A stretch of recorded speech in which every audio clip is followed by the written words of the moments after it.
नमस्कार दोस्तों, विकी की पाठशाला में आप सभी का तहे दिल से स्वागत। दोस्तों, आज मैं आपके लिए एक बहुत ही ज़्यादा इम्पॉर्टेंट वीडियो लेके आया हूं, जिसमें मैं आज आपको 1 से लेकर 10 नाम, हिंदी के नामों को इंग्लिश में लिख के दिखाऊंगा। इससे पहले मैंने इसका फर्स्ट पार्ट डाला था, जिसमें मैंने आपको स्वर, व्यंजन और मात्राओं का प्रयोग किस प्रकार किया जाता है ये समझाया था। अगर आपने वो वीडियो नहीं देखा है तो पहले वो वीडियो देखें, फिर आप इस वीडियो को देखेंगे तो आपको ज़्यादा समझ में आएगा।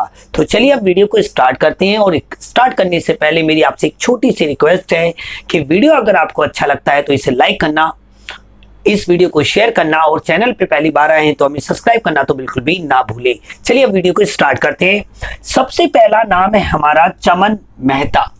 अब इसे मुझे इंग्लिश में लिखना है, तो कैसे लिखेंगे? बहुत ही सिंपल सी बात। चा के लिए मैंने आपको बताया था कि चा के लिए हम क्या लिखते हैं? CH। अब इस चा पे किसकी मात्रा है? छोटे आ की मात्रा है। ये पहला व्यंजन है, इस वजह से हम ए लगाएंगे। क्योंकि मेरे दोस्तों, मैंने आपको बताया था कि छोटे आ की मात्रा का कोई भी चिन्ह नहीं होता, इसके लिए हम इंग्लिश में ए का इस्तेमाल करते हैं। और मैंने आपको साथ में ये भी बताया था कि अगर प्रथम व्यंजन के साथ छोटे आ की मात्रा लगी हो तो हमें उसके लिए ए 100% लिखना ही पड़ता है। तो अब आगे बढ़ते हैं। मां के लिए हम क्या लिखेंगे? एम। बहुत ही सिंपल सी बात। अब इस मां पे किसकी मात्रा है? छोटे आ की। अब भाई बीच वाले के साथ अगर छोटे आ की मात्रा हो, उसके लिए हम ए फॉर एप्पल लिखेंगे या नहीं लिखेंगे, डिपेंड करता है उसके बाद वाले पे। अभी आप देख सकते हैं कि चा के बाद ना पे भी छोटे आ की ही मात्रा है, इस वजह से हमें यहाँ पे ए लगाना पड़ेगा। अगर इस ना पे छोटे आ की मात्रा नहीं होती और किसी और की मात्रा होती तो फिर हम इस ए का प्रयोग नहीं करते। अब ना के लिए हम क्या लगाएंगे? एन। बहुत ही सिंपल सी बात। अब ना पे भी किसकी मात्रा है? छोटे आ की ही मात्रा है, परंतु ये अंतिम व्यंजन है, इस वजह से ए नहीं लगाएंगे। तो देखिए, छोटे आ की मात्रा का एक सिंपल सा लॉजिक होता है। अगर इसकी मात्रा पहली व्यंजन के साथ लगी हो तो हमें ए लगाना पड़ता है, जैसे कि मैंने यहां लगाया। अंतिम व्यंजन के साथ हो तो हमें नहीं लगाना है। और मध्य व्यंजन के साथ यानी बीच वाले व्यंजन के साथ हमें तब लगाना होता है जब उसके बाद वाले पे भी छोटे अ की ही मात्रा हो। तो ये मैं उम्मीद करता हूं आपको समझ में आया होगा कि चमन मैंने कैसे लिखा। अब लिखते हैं मेहता। तो देखिए, मेहता को हम लिखेंगे तो मां के लिए हम क्या लिखेंगे? एम। बहुत ही सिंपल सी बात। मां पे किसकी मात्रा है? छोटे ए की। मां के सिर पर एक मात्रा लग रही है जो कि छोटे ए की मात्रा है, और छोटे ए के लिए नो कंफ्यूजन, वहां पे तो केवल ई लिखा जाता है, तो हमने यहाँ पे ई लिख दिया दोस्तों। बहुत ही सिंपल सी बात। ह के लिए हम क्या लिखेंगे? एच। ह के लिए हम क्या लिखेंगे? एच। अब इस ह पे किसकी मात्रा है? छोटे आ की। क्या उसके बाद वाले पे भी छोटे आ की मात्रा है? बिल्कुल भी नहीं, बड़े आ की मात्रा है। देखिए, इसके बाद वाले पे छोटे आ की मात्रा थी तो इसलिए ए लिखा था मां के बाद, यानी एम के बाद ए लिखा था। बट इसके बाद वाले पे छोटे आ की मात्रा नहीं है, बड़े आ की है। छोटे की ना हो, किसी और की हो तो नहीं लिखते हैं। तो ता के लिए हम क्या लिखेंगे? टी। आ के डंडे के लिए देखिए, मैंने आपको ये भी बताया था पिछले वीडियो में कि बड़े आ अगर अपने मूल रूप में आएगा तो हम डबल ए लिखेंगे, और यदि अपनी मात्रा के रूप में आएगा तो सिंगल ए लिखेंगे। बहुत ही सिंपल सी बात है। मेहता, सरल सी बात। चमन मेहता, ये आपको समझ में आया होगा। अगर आपको समझ में आया तो प्लीज इस वीडियो को लाइक जरूर करें और इस वीडियो को शेयर भी करें अपने फ्रेंड्स के साथ। मैं आपको बहुत ही अच्छे तरीके से इंग्लिश ग्रामर को सिखाऊंगा। मेरी सारी वीडियोस आप टाइम टू टाइम देखें। तो आरती चौहान दूसरा नाम है। आरती, आ यहाँ पे क्या आया है दोस्तों? मूल रूप में आया है, इसलिए हम क्या लिखेंगे? Double A. बहुत ही सिंपल सी बात। रा के लिए हम क्या लिखते हैं? आर। अब इस रा पे किसकी मात्रा है? बहुत ही सिंपल सी बात, छोटे आ की मात्रा है। क्या उसके बाद वाले पे छोटे आ की मात्रा है? बिल्कुल भी नहीं, इसलिए हम ए नहीं लिखेंगे। ता के लिए हम क्या लिखेंगे? टी। बहुत ही सिंपल। बड़ी की मात्रा, अब देखिए, ये जो बड़ी की मात्रा है इसके लिए हम आई भी लिखते हैं और डबल ई भी लिखते हैं। भाई, डबल ई का प्रयोग हम तब करते हैं जब वो पहली व्यंजन के साथ लगी हो। बहुत ही सिंपल सी बात। बड़ी ई हो, बड़ा ऊ हो, या बड़ा ए हो, या बड़ा ओ हो, 1 2 3 4 इन चारों की डबल वाली मात्रा का प्रयोग तभी किया जाता है जब इनकी मात्रा पहले व्यंजन के साथ लगी हो। तो यहां पे आप देख सकते हैं बिल्कुल आरती में जो बड़ी की मात्रा है ये पहला व्यंजन नहीं है, इसलिए हम क्या लिखेंगे, आई लिखेंगे। बहुत ही सिंपल, बड़ी की मात्रा अगर पहले व्यंजन के साथ है तो क्या लिखेंगे, डबल ई, और यदि पहले व्यंजन को छोड़कर है तो हम क्या लिखेंगे, आई। बहुत ही सिंपल सी बात। चौहान की लिखते हैं। अब आरती आपने लिख लिया, अब चौहान लिखते हैं। चा के लिए हम क्या लिखते हैं भाई, सी एच लिखते हैं। बहुत ही सिंपल। अब इस चा पे किसकी मात्रा है, बड़े ओ की मात्रा है, क्योंकि चा के बाद एक डंडा है और उस पर दो मात्रा है। चा के बाद एक डंडा और उस पर दो मात्रा है, यानी बड़े ओ की मात्रा है। अब बड़े ओ के लिए हम ओ भी लिखते हैं, ए यू भी लिखते हैं और ओ यू भी लिखते हैं। मैंने अभी आपको बताया बड़ी ई हो, बड़ा ऊ हो, बड़ा ए हो या बड़ा ओ हो, इनमें से चारों में से किसी की भी मात्रा पहले व्यंजन के साथ लगी हो किसी भी शब्द की, तो आप डबल ई, डबल ओ, ए आई या ए यू या फिर ओ यू में से किसी का भी प्रयोग कर सकते हैं। तो यहाँ पे चौहान का पहला व्यंजन है हमारा चा, इस वजह से हम यहाँ पे ओ यू या फिर ए यू दोनों में से किसी का भी प्रयोग कर सकते हैं। तो मैंने यहां पे लिख दिया चो। अब हा के लिए हम क्या लिखेंगे, एच। आ के डंडे के लिए क्या लिखेंगे, ए। ना के लिए हम क्या लिखेंगे, एन। अब इस ना पे किसकी मात्रा है दोस्तों, छोटे अ की मात्रा है, और छोटे आ की मात्रा पहले व्यंजन के साथ होने पर हम कभी भी, और सॉरी अंतिम व्यंजन के साथ होने पर हम ए नहीं लिखते हैं। तो ये बात आपको समझ में आगे होगी। अब बढ़ते हैं अपने तीसरे नाम की तरफ। यहां पे लिखा हुआ है सीमा श्रीवास्तव। तो सा के लिए हम पहले इंग्लिश लिखेंगे। पहले हम हमेशा व्यंजन के लिए इंग्लिश लिखते हैं, फिर उसकी मात्रा के लिए इंग्लिश लिखते हैं, इस बात का आप ध्यान दें। तो सा के लिए हम क्या लिखते हैं, एस लिखते हैं। बहुत ही सिंपल। इस सा पे किसकी मात्रा है, बड़ी ई की मात्रा है। अब बड़ी ई की मात्रा पहले व्यंजन के साथ लगी हुई है, क्योंकि सीमा एक शब्द है और सा उसका पहला व्यंजन है, तो पहले व्यंजन के साथ है, इसलिए हम क्या लिखेंगे, डबल ई। और देखिए मेरे दोस्तों, पहले व्यंजन के साथ नहीं थी तो क्या लगाया, आई। तो बहुत ही सिंपल सा लॉजिक है इनको समझना। तो हमने सी लिखा। अब मां के लिए हम क्या लिखेंगे, एम, और आ के डंडे के लिए हम क्या लिखेंगे, ए। बहुत ही सिंपल, सीमा लिख दिया हमने। अब श्री वास्तव। देखिए दोस्तों, मैंने तीन आपको बहुत ही इंपॉर्टेंट बताए थे। एक तो बताया था त्रा, एक बताया था श्रा से क्षत्रिय, एक श्री और एक ज्ञा। ये चार हमारे संयुक्त व्यंजन हैं, और अधिकतर विद्यार्थी नाम जब लिखते हैं तो इनकी गलतियां कर देते हैं। मैं चारों को एक बार और बता देता हूं कि ये आधे ता और पूरे रा से मिलकर बना होता है, इसलिए इसके लिए टी आर लिखा जाता है। ये आधे का और पूरे शाह से मिलकर बना होता है, इसलिए इसे के एस एच लिखते हैं। और ये आधे शाह और पूरे रा से मिलकर बना होता है, इसलिए एस एच आर लिखा जाता है इसके लिए। और ज्ञा बना होता है हमारा आधे गा और पूरे या से, इसलिए जी वाई लिखा जाता है। तो यहां पे आप देख सकते हैं कि ये जो श्रीवास्तव है, ये श्रा से ये है। तो आधे शाह के लिए तो हमने क्या लिखना है, बहुत ही सिंपल सी बात है, एस एच आर लिख दिया। अब किसकी मात्रा है इस पे, बड़ी ई की मात्रा है। क्या ये पहले व्यंजन के साथ है, भाई पहला व्यंजन तो क्या था, अर्ध था। दूसरा व्यंजन के साथ है, यानी पहले के साथ नहीं है, इसलिए क्या आएगा, आई। बहुत ही सिंपल सी बात। ये क्या आ गया, श्री। आप इधर डबल ई भी लगा सकते हैं, उससे कोई फर्क नहीं पड़ेगा ज्यादा। तो ये हो गया श्री। अब वा के लिए हम क्या लिखेंगे, वी। आ के डंडे के लिए ए। बहुत ही सिंपल सी बात, मैं इसे पूरा कैपिटल लिख देता हूं ताकि कंफ्यूजन ना हो। ये हो गया श्री, ठीक है।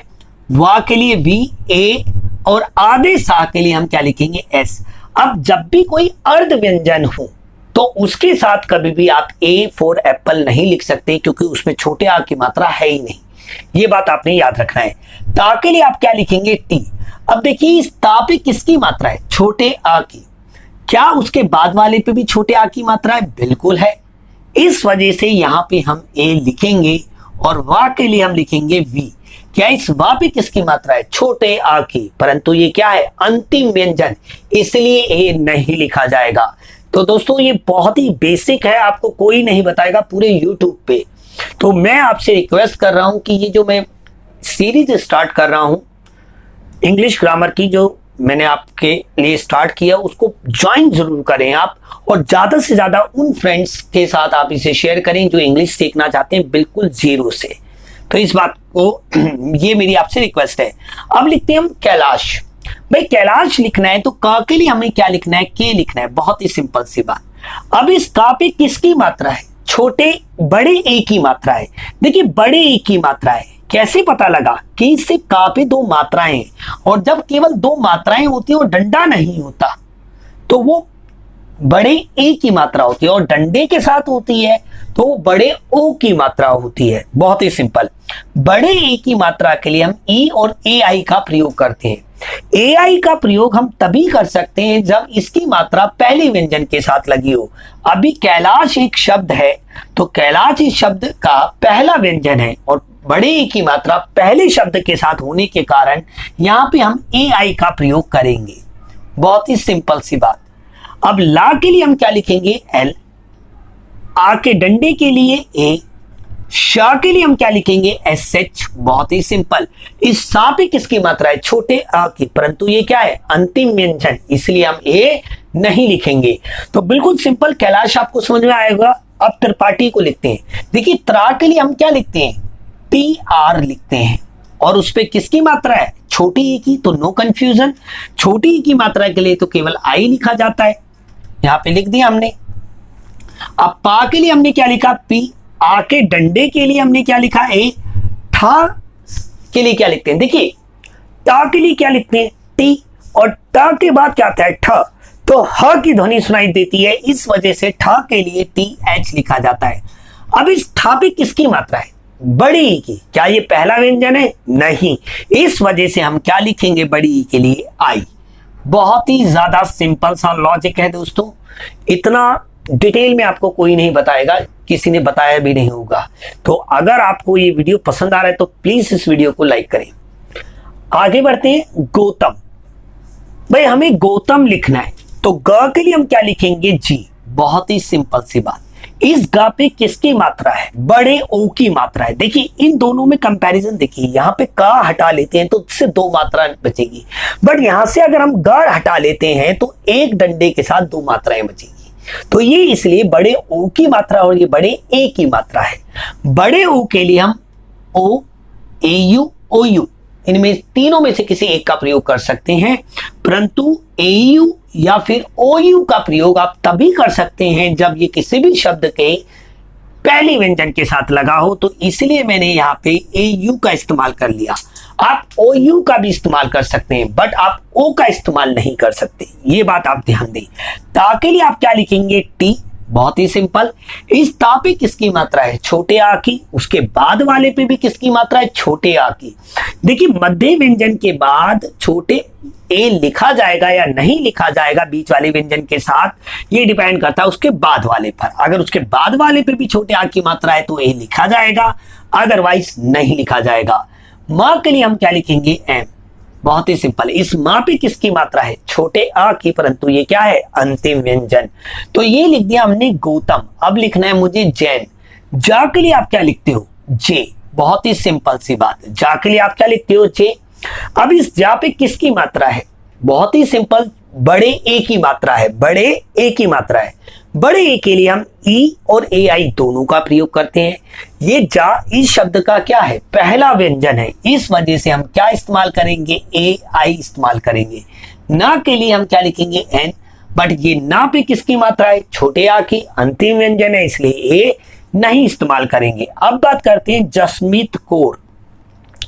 जा के लिए हम क्या लिखेंगे, बहुत ही सिंपल, जे लिखेंगे। अब इस जा पे किसकी मात्रा है, छोटे आ की मात्रा है। जब किसी पे कोई मात्रा नहीं होती तो उस पे छोटे आ की मात्रा होती है, और छोटे आ की मात्रा पहले व्यंजन के साथ हो तो हमें ए 100% लिखना ही है। सा के लिए हम क्या लिखेंगे, एस लिखेंगे। अब ये जो प्रा होता है ना, ये जो प्रा होता है, ये क्या होता है, इसको थोड़ा समझा देता हूं। प्रा, प्रा का मतलब है आधा पा और पूरा रा। आधा पा और पूरा रा, भले वो प्रिया हो, प्रियंका हो, प्रकाश हो, कुछ भी हो, ऐसा प्रा जो होता है। तो आपने याद रखना है, पा के लिए तो आपने क्या लिखना है सॉरी, पा के लिए तो आपने क्या लिखना है, पी, और रा के लिए आपने क्या लिखना है, आर। ये हो गया। बड़ी की मात्रा है, पहला व्यंजन तो है नहीं इसलिए आई लिख सकते हैं। कुछ कुछ लोग यहाँ पे डबल ई भी लिख देते हैं तो वो भी चलेगा। ये जो नियम है ये 99% इस्तेमाल होता है और 1% इसके अपवाद भी होते हैं। और आप जानते हैं कि कोई भी नियम हो उसके कुछ ना कुछ तो अपवाद यानी उसको कुछ ना कुछ चीजें तो तोड़ती जरूर है। तो ये होता है जस्ट प्री, और ता के लिए हम क्या लिखेंगे टी, और ता पे छोटे आ की मात्रा इसलिए ये नहीं लिखा जाएगा तो ये लिख दिया मैंने जसप्रीत। अब का के लिए हम क्या लिखेंगे, सिंपल सी बात कि अब इस का पे किसकी मात्रा है, बड़े ओ की मात्रा है, और बड़े ओ की मात्रा पहली व्यंजन के साथ है इसलिए मैं यहाँ पे ए यू या फिर ओ यू दोनों में से किसी एक का प्रयोग कर सकता हूं। रा के लिए मैं क्या लिखूंगा आर। बहुत ही सिंपल सी बात। मैं उम्मीद कर रहा हूं कि आपको ये सारी चीजें समझ में आ रही हैं। अब बात करते हैं मोहम्मद सलीम। मोहम्मद सलीम को अगर मैंने इंग्लिश में लिखना है तो कैसे लिखेंगे, बहुत ही इंपॉर्टेंट है, जरा ध्यान देना। तो देखिए मां के लिए हम क्या लिखेंगे एम, बहुत ही सिंपल। मां के लिए हम लिखेंगे एम। मां पे किसकी मात्रा है, छोटे ओ की मात्रा है, छोटे ओ की मात्रा है इसलिए हम क्या लिखेंगे ओ। हा के लिए हम क्या लिखेंगे एच। अब देखिए एक विशेष स्थिति पैदा हो गई, इस पे भी छोटे आ की मात्रा है और उसके बाद वाला अर्ध है। अब भाई पहले वाला बीच वाला है और उसके बाद वाला अर्ध है इसलिए यहां पे ए लगाना पड़ेगा हमें। और म के लिए हम क्या लगाएंगे एम, आधे माह के लिए, पूरे माह के लिए हम क्या लगाएंगे एम। इस माह के बाद वाले पे किसकी मात्रा है, छोटे आ की, इस वजह से हम यहाँ पे ए लगाएंगे और दा के लिए हम क्या लगाएंगे डी। तो ये क्या हो गया मोहम्मद। आपको ये कंफ्यूजन हो रही होगी कि यहाँ पे ए क्यों लगाया गया है, क्योंकि ये दो लगातार, अगर मैं ये ए नहीं लगाता तो ये कोई मीनिंग ही नहीं बनता। इस वजह से अगर किसी व्यंजन के बाद वाला कोई अर्ध होता है या पहले वाला अर्ध होता है तो उसके लिए हम ए लगा देते हैं, क्योंकि अर्ध व्यंजन के साथ तो आप ए नहीं लगा सकते। अब सलीम मुझे लिखना है, सा के लिए हम क्या लिखेंगे एस, छोटे आ की मात्रा है इसमें तो इसलिए हम ए लिखेंगे क्योंकि ये पहला व्यंजन है। ल के लिए हम क्या लिखेंगे एल, बड़ी की मात्रा पहली व्यंजन के साथ नहीं है इसलिए क्या लिखेंगे आई। म के लिए हम क्या लिखेंगे एम, तो ये क्या हो गया सलीम, मोहम्मद सलीम। अब नेक्स्ट नाम लेते हैं हम अपना आठवां, जो है प्रिया सेन। अब देखिए प्रिया, फिर मैंने आपको बताया प्रा, तो आधा पा होता है इसलिए क्या लिखेंगे पी, पूरा रा होता है इसलिए लिखेंगे आर, ये हो गया प्रा। छोटी की मात्रा है आई आ गया, या के लिए हमारा वाई आ गया, आ के डंडे के लिए हमारा ए आ गया, ये हो गया हमारा प्रिया। अब सेन लिखना है, सा के लिए हम क्या लिखेंगे एस, बड़े की मात्रा पहली व्यंजन के साथ है इसलिए क्या लिखेंगे ए आई। ना के लिए हम क्या लिखेंगे एन, बहुत ही सिंपल सी बात। ये क्या हो गया प्रिया सेन। दोस्तों मैं उम्मीद करता हूं कि अभी तक आपको ये सारा समझ में आ रहा है। अब बात करते हैं हम अलका मल्होत्रा, इसको कैसे लिखेंगे। आ, छोटा आ अपने मूल रूप में है, हम क्या लिखेंगे ए लिखेंगे, सिंपल। ल के लिए हम क्या लिखेंगे एल, बिल्कुल सिंपल, क्योंकि ये आधा है तो हम इसके साथ ए नहीं लिख सकते। का के लिए हम क्या लिखेंगे के, आ के डंडे के लिए ए, ये क्या हो गया अलका, बहुत ही सिंपल। मल्होत्रा, मां के लिए हम क्या लिखेंगे एम, आ इसमें छोटे आ की मात्रा इसलिए ए लिखा जाएगा क्योंकि ये पहला व्यंजन है। आधा लाए इसलिए क्या लिखा जाएगा एल। हा के लिए हम क्या लिखेंगे एच, और यहां पे हा पे किसकी मात्रा है, बड़े ओ से ओखली की, और सॉरी बड़े ओ से औरत की, तो ये पहला व्यंजन नहीं है इसलिए हम क्या लिखेंगे ओ लिखेंगे, सिंपल सी बात। त्रा के लिए हम क्या लिखते हैं टी आर, और आ के डंडे के लिए ए, तो ये क्या हो गया अलका मल्होत्रा, बहुत ही सिंपल सी बात। अब बात करते हैं पल्लवी राजपूत। पा के लिए हम क्या लिखेंगे पी, इस पे छोटे आ की मात्रा है इसलिए हम क्या लिखेंगे ए लिखेंगे, बहुत ही सरल सी बात है, इसको समझना कोई बड़ी बात नहीं है। ला के लिए हम क्या लिखेंगे एल। अब देखिए ये आधा है, नेचुरल सी बात है, इसके साथ तो ए नहीं लगा सकते, तो उसके जो बाद वाला है, वैसे तो कहते हैं कि बीच वाले के बाद वाले पे छोटी ए की मात्रा, छोटे आ की मात्रा नहीं होने पर नहीं लगाया जाता है, परंतु अभी उससे पहले वाला अर्ध है इस वजह से यहाँ पे ए लगाएंगे, वो नियम को तोड़ना पड़ेगा। व के लिए हम क्या लिखेंगे वी, और बड़ी की मात्रा लगी हुई है, पहला व्यंजन नहीं है, इसलिए क्या लगाएंगे आई। तो ये क्या हो गया पल्लवी, बहुत ही सिंपल। अब राजपूत को मैं लिख के दिखाता हूं। रा के लिए हम क्या लिखेंगे आर, आ के डंडे के लिए हम क्या लिखेंगे ए, जा के लिए हम क्या लिखेंगे जे, पा के लिए हम क्या लिखेंगे पी। और इस पा पे किसकी मात्रा है, बड़े ऊ से ऊन की। तो भैया बड़े ऊ से ऊन के लिए डबल ओ तभी आता जब वो पहले व्यंजन के साथ होता, परंतु ये पहला व्यंजन नहीं है, इसलिए हम क्या लगाएंगे यू लगाएंगे। ता के लिए हम क्या लगाएंगे टी। तो ये हो गया हमारा पल्लवी राजपूत। तो दोस्तों ये मेरा सेकंड पार्ट था मेरी इंग्लिश सीरीज का, जो कि मैं लॉकडाउन के दौरान आपके लिए बना रहा हूं। अब जो तीसरा मैं पार्ट लेके आऊंगा उसमें मैं आपको बताऊंगा कि शब्द क्या होता है और शब्दों का वर्गीकरण कैसे किया जाता है, जिसमें मैं नाउन को आपको पढ़ाऊंगा। अगर आपको ये वीडियो अच्छा लगा है तो प्लीज इस वीडियो को लाइक करें। चैनल पे पहली बार आए हैं तो हमें सब्सक्राइब करना बिल्कुल भी ना भूलें। मिलते हैं अगली वीडियो में। जय हिंद, जय भारत।